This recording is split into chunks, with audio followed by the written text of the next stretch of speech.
Hello pattern lovers, you're welcome and welcome back. It's yet another exciting tutorial, and in today's video we'll be drafting this gorgeous shoulder princess that dress with gathered skirts, kimono sleeve and a basque waistline. So if you're interested in something like that, then watch this video to the end.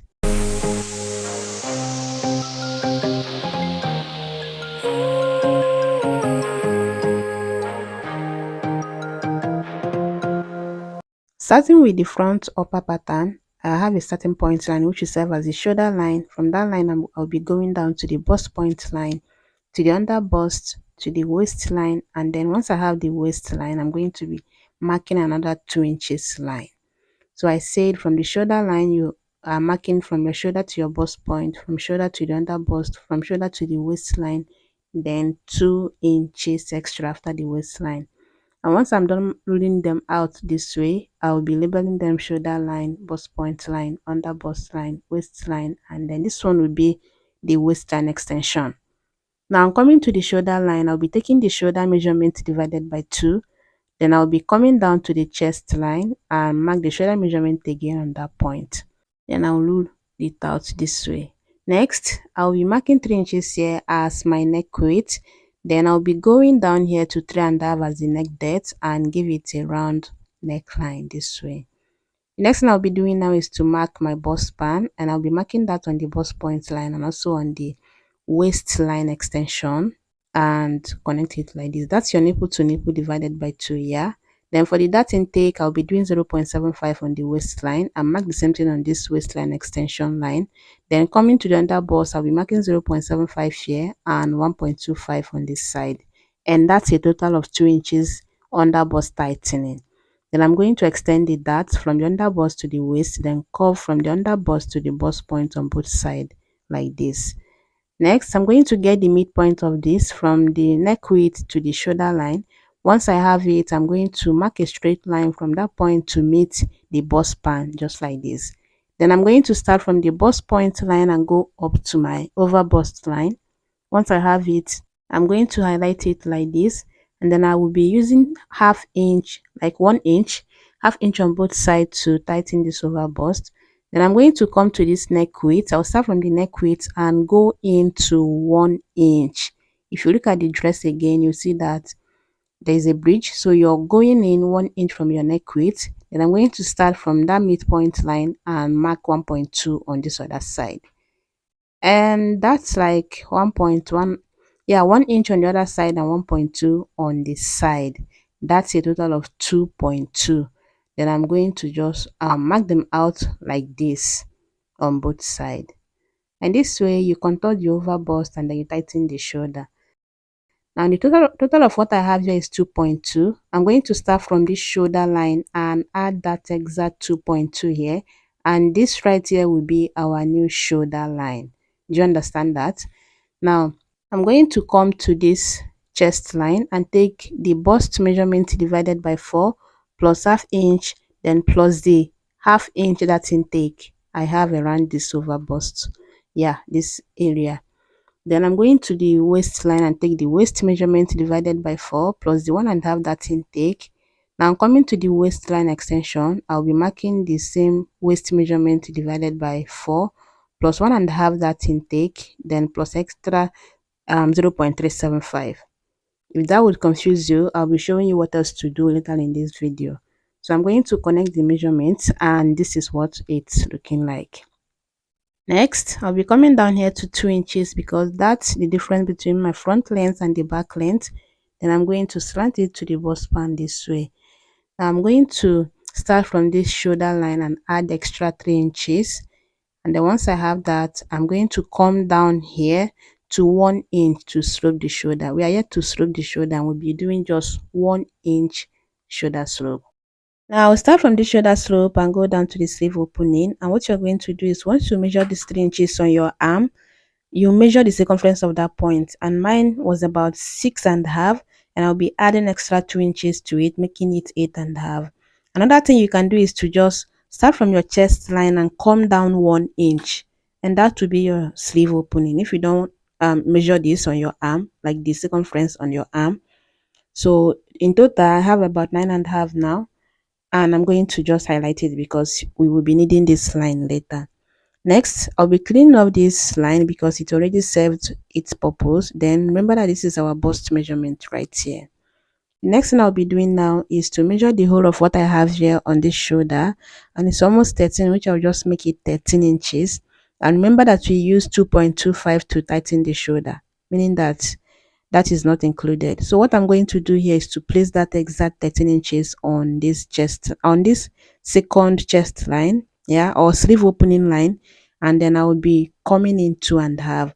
Once I place that 2 inches on that line, I will be coming in 2.5. Do you understand? Then I'm going to connect it like this from the one I have on the shoulder to this sleeve opening line, and you see how slanted it is. Next, we'll be throwing this line so that we won't have shortage while joining. I'll be making sure that both of them that they are the same length. Yeah, nothing super glue and sellotape can't fix. So we were trying to through these lines, and I said you're going to measure from the shoulder to the bust point, and then you measure the other one. The one that is longer, you're going to make the one that is shorter to be the same length, or the one that is shorter, you make it to be as long as the one longer. And once you have it, you're going to slope the shoulder as you see me do it here. We'll be covering out the side later on after closing the bust dart, but then I said I would share something else you can do about the waistline extension. So if this would confuse you, just measure from your waist to your hip line on your paper. Then you take your hip measurement there, connect from the waist to the hip.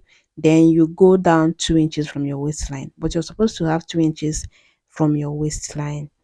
Now, coming to the back pattern, I already have the shoulder line, the waistline extension, and then I have the center back. Now, measuring from the shoulder to the waistline and to the waistline extension, you see that it's just 2 inches shortage, which is the exact 2 inches I used as my bust dart.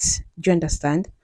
On the shoulder line, I'll be taking the shoulder measurement divided by 2, then I'll be going down to the chest line and just highlight the chest line since that is what we need. Okay, and here I have my shoulder measurement. Now I'm going to mark 3 inches here as the neck width, and I'll be coming down here to 2 inches as the neck depth, but you're supposed to just come down to 1 inch for you to have that high neck you see on the thumbnail. Okay, the next thing I'll be doing now is to come in here 0.75 on from the center back on the waistline. Once I have the 0.75, I'm going to mark the exact thing on the waistline extension and first connect the two like this, then take it from the waistline up in a slanted form this way, and this way you just contour the center back. I'll start from that center back contour line and go into my bust span and mark the same thing on the waistline extension. Then I'll start from my waistline and go up to 6 inches as the dart length. Measuring from the initial center back line to the bust span, whatever it is I have there, I'm going to mark it on the dart length just so I can have a straight line. Then I'm going to just mark a straight line this way. On both sides now, I'll be marking half inch on both sides, and I'll mark the same thing on the actual waistline, and then I'm going to just give it that shape on both sides just like this. The next thing I'll be doing now is to start here and come in 1 inch from the neck width. You're coming in 1 inch so that it will align with what you have on the front pattern. Then from that 1 inch I went in half inch, and that will be the dart that we'll be having on this back pattern. So what I'm going to do now is to start from the shoulder measurement and go into that half inch dart. Then from that point I'll be going into 3 inches, just the same thing we did on the front pattern. The only thing is that we replace that half inch dart intake I have on the shoulder before taking the 3 inches shoulder extension. Do you understand? Then I'll come down 1 inch on that point to slope the shoulder. Now I'll try to throw these lines, and I notice that they are just the same length. So I'm just going to place my ruler like this and slant the shoulder this way. Once that is done, I'm going to measure the sleeve opening, and it's 8.5 that we use on the front pattern. Once I have the 8.5, I'm going to now to start here on the chest line and take the bust measurement divided by 4 minus half. On the front pattern, we added half inch to the bust measurement divided by 4. Then on the waistline, the waist measurement divided by 4 plus the 1 inch that intake. I forgot to replace that, and this is the first time this is happening to me. So remember to replace your dart. I don't know why it happened that I didn't even notice that that part was too small. So now this is the sleeve opening, and then what I'm going to do is to bring back the front pattern, then measure what I have from that sleeve opening to the side seam, like to the bust measurement, and it's about 0.75. So I'm going to mark the same 0.75 so that they will align, so one won't be too curvy than the other by the time you want to join them or close your side, the side of your garment. Okay, and this is what it's looking like afterwards. Now I'm going to use this curve, place it like this, and then blend in from that sleeve opening to the side seam, and this is what it's looking like. Next, I'm going to follow the center back contour line and add my zipper allowance of 1 inch, and at this point go ahead and add your desired zipper allowance, and then follow the same shape you have on the center back contour line and add the zipper allowance. Okay, once that is done, we are going to be cutting this out because that's pretty much about it for this upper part. I will be cutting it out as you're seeing me do it here. Again, remember to replace your dart. Please imagine transferring this like this without replacing the dart. It's going to be a disaster. Now to cut the front, I will open up the waist dart all the way to the bust point. Then I'll close the bust dart and blend in the side seam from the bust measurement. Just see what I'll be doing. Yeah, from the bust to the waist. Then I'm now going to curve out from the sleeve opening. I'm just trying to make sure that it's the same length with the back, with the one I have on the back. And yeah, I have it right. So once that is done, I'm going to be cutting the rest of the pattern out, just as you can see me do it here.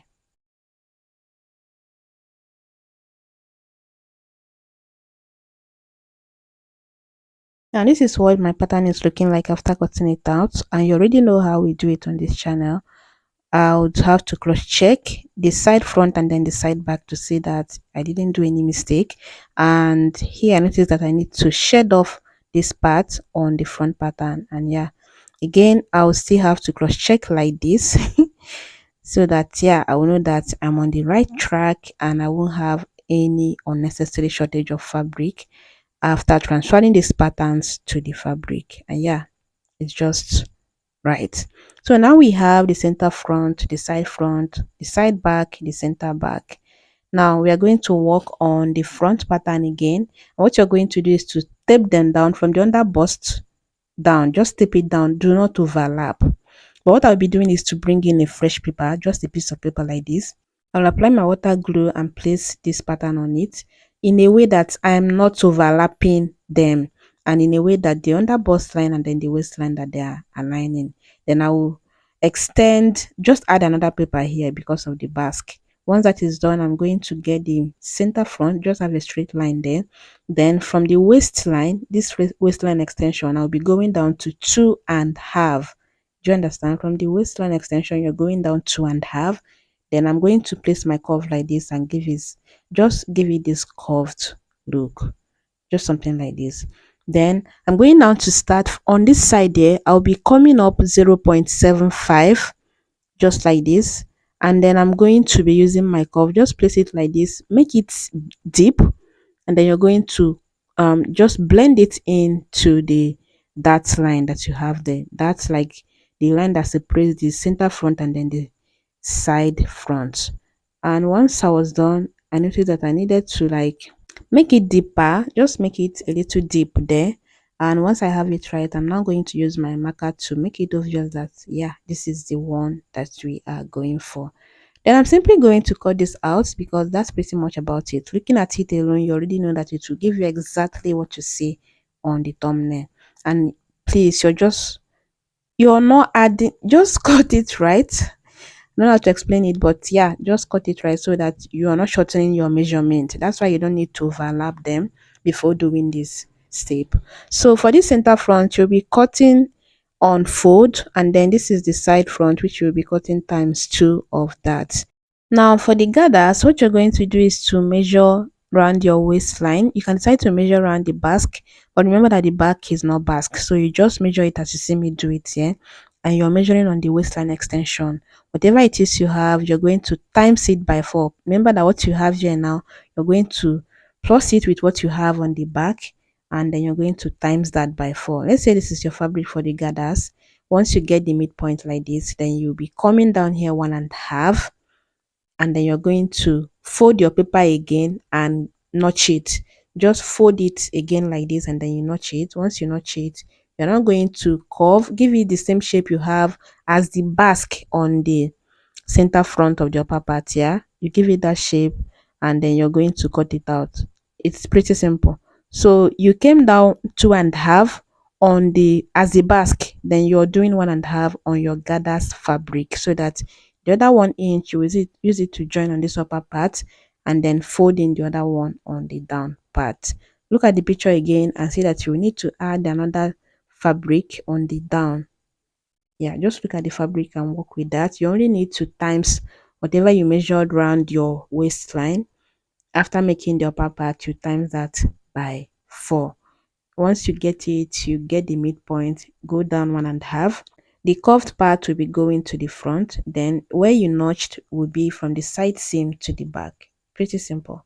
Even if you are someone that likes to gather your fabric first before you fix it to the base, just follow this simple process. Once you have that notch, it will help you have a uniform plate on all ends. So I already said you're going to cut the center front of fold, the side front 2 times of that, the center back 2 pieces of that, the side back 2 pieces of that, and then you have the fabric of the gathers. So yeah, that's pretty much about it for this particular tutorial. You go ahead and transfer all of these patterns to your fabric, add the necessary allowance, and happy sewing. And I hope you found this tutorial very helpful. If you did, let me know in the comments, and I'll be seeing you on my next one. Bye bye.